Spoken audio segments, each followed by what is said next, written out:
Friends, എല്ലാവർക്കും നമസ്കാരം. Entertainment കീഴിലേക്ക് എല്ലാവർക്കും സ്വാഗതം.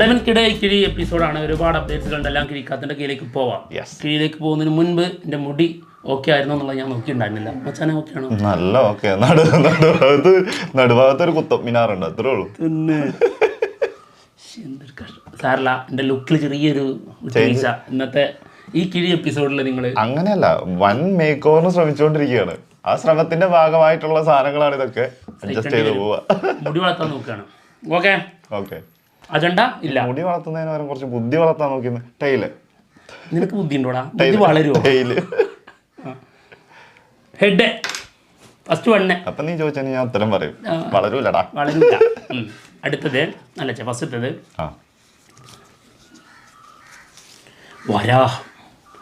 വരാഹം സിനിമയുടെ ടൈറ്റിൽ റിവീൽ കാണാം. പിന്നെന്താ? സുരേഷ് ഗോപി, സുരാജ് വെഞ്ഞാറമൂട്, പിന്നെ സനൽ വി ദേവൻ ഡയറക്ടർ. ആളാണ് സിനിമ സംവിധാനം ചെയ്യുന്നത്. നല്ല അടിപൊളി ടൈറ്റിലിംഗ് ആട്ടോ. അടിപൊളി സാധനം. ഇന്നലെ വന്നതാണ്. കാണാം.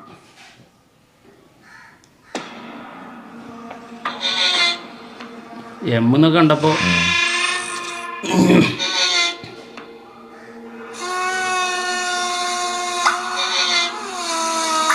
ഏതാ BGM? ഓ, ഇത് പൊളി സാധനം.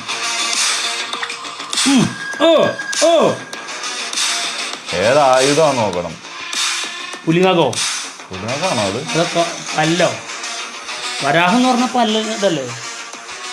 വരാഹം എന്ന് പറഞ്ഞാൽ എന്താ? വരാഹം എന്ന് പറഞ്ഞു അവതാരമല്ലേ കൃഷ്ണന്റെ? അതിന്റെ പല്ലുള്ള സാധനം. വരാഹം എന്ന് പറയുന്നത് മീനല്ലേ? വരാഹം മീനാണോ? ആ തോന്നുന്നു. എന്താണെങ്കിൽ നീ അതിനെ കുറിച്ച് സെർച്ച് ചെയ്യാൻ പോയാൽ കുടുങ്ങി പോകും. ഇപ്പൊ അതിനുള്ള ടൈമില്ല. വരാഹം മറ്റേ വരാഹം പല്ലുള്ള സാധനമല്ലടാ, തേറ്റുള്ള സാധനം. ഇതിപ്പം വീണ്ടും നമ്മുടെ പറഞ്ഞോ, അറിയുന്നവരുണ്ടെ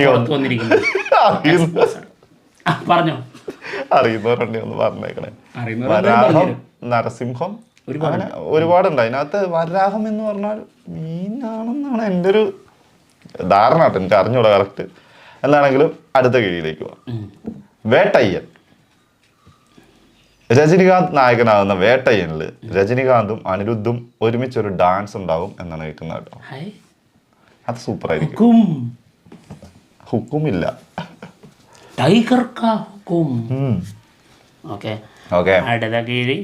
അധികം ബിൽഡപ്പ് കൊടുത്താലേ ചെറുക്കം കയറി അതിലിപ്പം ബിൽഡപ്പ് തരേണ്ട ആവശ്യമൊന്നുമില്ല. ഓൾറെഡി ബിൽഡ് ആണത് ആണല്ലേ. ഓക്കെ, അടുത്ത കിഴി ചാക്കോച്ചൻ നെക്സ്റ്റ് ഫീലർ. ഒരു ഇമോഷണൽ ക്രൈം ത്രില്ലർ സിനിമയായിരിക്കും എന്നുള്ളതാണ്. ക്രൈം ഉണ്ടോ? ക്രൈം ഉണ്ട് കേട്ടോ. ചാക്കോച്ചൻ ക്രൈം ചെയ്യും കേട്ടോ.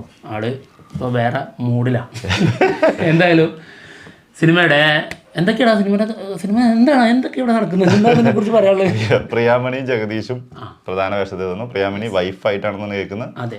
ജിതു അഷ്റഫാണ് സിനിമ ഡയറക്ട് ചെയ്യുന്നത് കേട്ടോ. അതെ. അതായത് നെക്സ്റ്റ് ഷൂട്ട് നടക്കാൻ പോകുന്ന സിനിമ. അതെ. കുഞ്ചാക്കോന്റെ എന്ത് തേങ്ങാണ് നീ കിഴിയെടുത്തെ? അദ്ദേഹം കൂടി പറഞ്ഞു. അടുത്തത് വേഫെയർ ഫിലിംസ് നെക്സ്റ്റ് പ്രൊഡ്യൂസ് ചെയ്യുന്ന സിനിമ. അതായത് കല്യാണി പ്രിയദർശൻ മെയിൻ ലീഡ് റോളിൽ വരുന്ന സിനിമയാണ്. ഡൊമിനിക് അരുണാണ് സിനിമ ഡയറക്റ്റ് ചെയ്യാൻ പോകുന്നത്. നിമിഷ് രവിയാണ് DOP. തരംഗം ഡയറക്ടർ. നമ്മുടെ ടോവിനോയെ ബാലു വർഗീസും പ്രധാന വേഷത്തിലെത്തിയ സിനിമ സംവിധാനം ചെയ്ത സംവിധായകൻ. ഓക്കെ, അടുത്ത കിഴി നിസാം ബഷീർ നെക്സ്റ്റ്. ഏതാണ്ട് നമ്മുടെ റോഷാക്ക് ടീം തന്നെ. സ്ക്രിപ്റ്റും ആൾ തന്നെയാണ്. അതായത് റോഷാക്കിൻ്റെ സ്ക്രിപ്റ്റ് റൈറ്റർ തന്നെയാണ് സമീർ അബ്ദുൾ. എന്തായാലും സിനിമയിൽ നമ്മുടെ ദിലീപായിരുന്നു നായകൻ. ഇപ്പോൾ ദിലീപിൻ്റെ സ്ഥാനത്ത് ബിജു മേനോനാണ് അതാണ് കേൾക്കുന്നത് കേട്ടോ. ബിജു മേനോൻ, സുരാജ് വെഞ്ഞാറമൂട്, ധ്യാൻ ശ്രീനിവാസൻ ഇവർ പ്രധാന വേഷത്തിലെത്തുന്ന സിനിമ. ഓക്കെ, വെയിറ്റ് ചെയ്യാം. ഒരു സർക്കാസ്റ്റിക് കോമഡി ത്രില്ലർ എന്നുള്ള രീതിയിലൊക്കെയാണ് പറയുന്നത്. എന്തൊക്കെ ഐറ്റാണാവോ കണ്ടറിയാം. നല്ലൊരു സിനിമയായിരുന്നു അല്ലേ? എന്തിനു ദിലീപ് വിട്ടതെന്ന് അത് അറിഞ്ഞൂടാ. ഇന്നത്തെ കാലഘട്ടത്തിന്റെ ഡയറക്ടറായിരുന്നു നിസാം ബഷീർ. ചേഞ്ച് ഇഷ്ടമല്ലാത്തോണ്ടായിരിക്കും വിട്ടത്. അല്ലാതെ നമ്മളിപ്പോ എന്താ മാറ്റമില്ലാതെ തുടരുന്ന. അടുത്തത് മമ്മൂട്ടി ജോജു ജോർജ് മൂവി. സിനിമയുടെ തിരിഞ്ഞു നോക്കണ്ട. സിനിമയുടെ ഷൂട്ടിങ് അതായത് മെയ് 22 ശേഷം നടക്കുള്ളൂ. മെയ് 15 എന്നായിരുന്നു പറഞ്ഞുകൊണ്ടിരുന്നത്. ഒരാഴ്ച കൂടെ നീട്ടിയിട്ടുണ്ട്. ഓക്കെ സൂര്യ 44 കുറച്ച് ബിൽഡപ്പ് തരുമോ? അതൊന്നും തരുമൊന്നുമില്ല. ഓക്കെ, സൂര്യ 44 കാർത്തിക് സുബരാജ് പടം സിനിമയുടെ ലേറ്റസ്റ്റ് ആയിട്ടുള്ള റൂമേഴ്സ് ആട്ടോ. സോഷ്യൽ മീഡിയയിൽ വരുന്ന റൂമേഴ്സാണ്. സിനിമയിൽ സൂര്യ 2 വേഷത്തിലായിരിക്കും, അതായത് ഡബിൾ റോളിൽ അച്ഛനും മകനുമായിട്ടായിരിക്കും എന്നുള്ളതൊക്കെ കേൾക്കുന്നുണ്ട് കേട്ടോ. ഇതിൽ 2 നായികമാരുണ്ട്, ഒന്ന് നയൻതാര, ഒന്ന് സമന്ത. അപ്പോൾ അപ്പൻ്റെ ഭാര്യ നയൻതാരയും അല്ലെങ്കിൽ കാമുകി, മകൻ്റെ ഭാര്യയോ കാമുകിയോ സമന്തയായിരിക്കും അല്ലേ? കഴിഞ്ഞോ? കൺക്ലൂഷനിൽ എത്തിയോ? എത്തി. ഓക്കെ, സന്തോഷം. കാസ്റ്റിംഗിൽ അങ്ങനെയുള്ള ചിന്തകൾ വേണം. L360 ലാലേട്ടൻ്റെ 360ാമത്തെ സിനിമ, തരുൺ മൂർത്തി സംവിധാനം ചെയ്യുന്ന സിനിമ. സിനിമയുടെ ലൊക്കേഷൻ സ്റ്റിൽഡ് കാണിച്ചു കൊടുക്കേ. കാണിച്ചു കൊടുക്കുന്നുണ്ട്. ഞങ്ങൾക്കറിയാം L360 എന്ന് പറഞ്ഞാൽ എന്താണ്, അല്ലാതെ L 360 എന്നാൽ അല്ലാന്ന്. വേറെ എക്സ്ട്രാ ഇതിട്ട് നീ പരാജയ ഭീതിയിൽ നീ എന്തൊക്കെയോ പിച്ചും പെയും വിളിച്ച് പറയുന്നു എന്ന് എനിക്കൊരു തോന്നൽ വരുന്നുണ്ട്. പരാജയമില്ലല്ലോ, അതിനൊന്ന് അജണ്ട അല്ലല്ലോ, കളിയില്ലല്ലോ. അതെ, എന്നാലും എന്റെ മനസ്സിൽ ഞാൻ വിജയിച്ചോണ്ടിരിക്കുകയുള്ളൂ. ഓക്കെ, അടുത്ത കിഴി.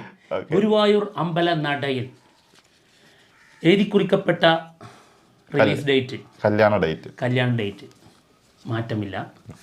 മെയ് 16 തന്നെ കല്യാണം നടക്കും. നടക്കുമെന്നുള്ള അറിഞ്ഞുകൂടാ, അത് ബേസിൽ ജോസഫിന്റെ കയ്യിലിരിപ്പ് പോലെ ഉണ്ടാവും. നടത്താൻ ശ്രമിക്കുന്നുണ്ട്, നടത്താതിരിക്കാൻ നമ്മുടെ ആളിയനും ശ്രമിക്കുന്നുണ്ട്. ഓക്കെ, എന്തായാലും കണ്ടറിയാം. പൃഥ്വിരാജും ബേസിൽ ജോസഫും.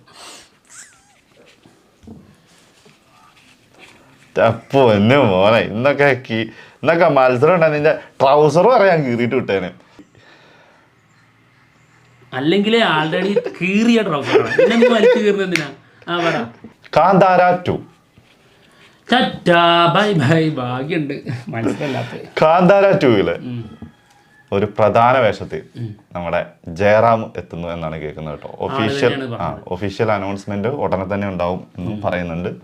എന്നാലും ജയറാം തന്നെയാണ് ഒരു ഇന്റർവ്യൂവിൽ പറഞ്ഞിട്ടുള്ളത്. അതെ, പക്ഷെ മത്സരമില്ലാത്ത ഭാഗ്യം പെട്ടുപോയനെ. കീറി എടുത്തിട്ട് ഞാൻ ഇവിടെ ഊഞ്ഞാല് കെട്ടിയേനെ.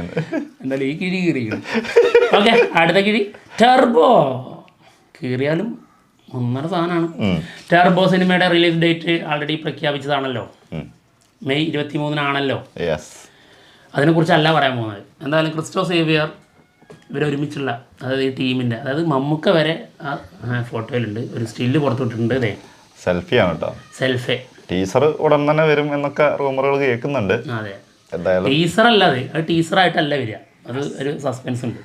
പിന്നെ ടീസർ ഉണ്ട്, ടീസർ അല്ല വരാൻ പോകുന്നത്. ടീസർ ഉണ്ട്, ടീസർ അല്ല. അടുത്തത് വേറൊരു സാധനം, ട്രെയിലറിനാണ് ഇവർക്ക് കൂടുതൽ പ്രാധാന്യം എന്ന് തോന്നുന്നു. ഓക്കെ, മലയാളി ഫ്രം ഇന്ത്യ സിനിമയുടെ ഫസ്റ്റ് ഡേ കളക്ഷൻ മോശമില്ല, കുഴപ്പമില്ല, തരക്കേടില്ലാത്ത സിനിമയും ഒരു അവറേജിന് കുറച്ച് മുകളിൽ നിൽക്കുന്ന ഒരു സിനിമ. തീർച്ചയായിട്ടും എന്തായാലും ഒരു മിക്സർ റെസ്പോൺസ് ആണ് സിനിമക്ക് വന്നുകൊണ്ടിരിക്കുന്നത്. തീർച്ചയായിട്ടും. ഓക്കെ, അടുത്ത കിഴി രജനീകാന്ത് ബയോപിക് സിനിമയുടെ സ്ക്രിപ്റ്റ് വർക്ക് തുടങ്ങി എന്നുള്ള കേട്ടോ. സാജിദ് നാദിയാവാലയാണ് സിനിമ പ്രൊഡ്യൂസ് ചെയ്യുന്നത്. രണ്ടുപേരും ഒരുമിച്ച് നിൽക്കുന്ന ഒരു പിക്കൊക്കെ പുറത്ത് വന്നിട്ടുണ്ട്. എന്തായാലും കൺഫേം തന്നെയാണ് ഏകദേശം. ഏതാണ്ട് അത് സെറ്റാണ്. ആരഭിനയിക്കുന്നുള്ളതാണ് അതൊരു സത്യം. മറ്റേ ഈ ധനുഷിന് പറ്റും, ധനുഷ് ചെയ്യൂല. പിന്നെ ശിവകാർത്തികന് പറ്റും, ഏകദേശം ഒരു രജനി ലുക്കൊക്കെ ഉള്ളതുകൊണ്ട്. പക്ഷേ ഈ രജനീകാന്തിന്റെ സ്റ്റൈലൊക്കെ പിടിക്കേണ്ടി വരുമോ? അത് വേണ്ടി വരും. പിന്നെ രജനീകാന്തിന്റെ സ്റ്റൈൽ പിടിക്കണ്ടേ? രജനീകാന്തിന്റെ ബയോപിക് പ്രശ്നമല്ലേ? പ്രശ്നമൊന്നുമില്ല, അതൊക്കെ പഠിച്ചാൽ പോരെ. പഠിക്കുന്നതല്ല, അപ്പൊ അത് അനുകരണമാവും, അത് ഭയങ്കരമായിട്ട് ക്രഞ്ചാവും. തീർച്ചയായിട്ടും അനുകരണമാവും. ബയോപിക് എന്ന് പറഞ്ഞാൽ അയാളുടെ ജീവിതം എങ്ങനെയായിരുന്നു എന്നുള്ളതല്ലേ കാണിക്കുന്നത്. അപ്പോൾ അയാൾ കാണിക്കുന്ന സംഭവങ്ങളെല്ലാം കാണിക്കേണ്ടി വരും. അയാളുടെ മാനറിസങ്ങൾ എല്ലാം വരും. അടുത്തത് ക്രഞ്ചാവും. എന്നാ പിടിച്ചോ.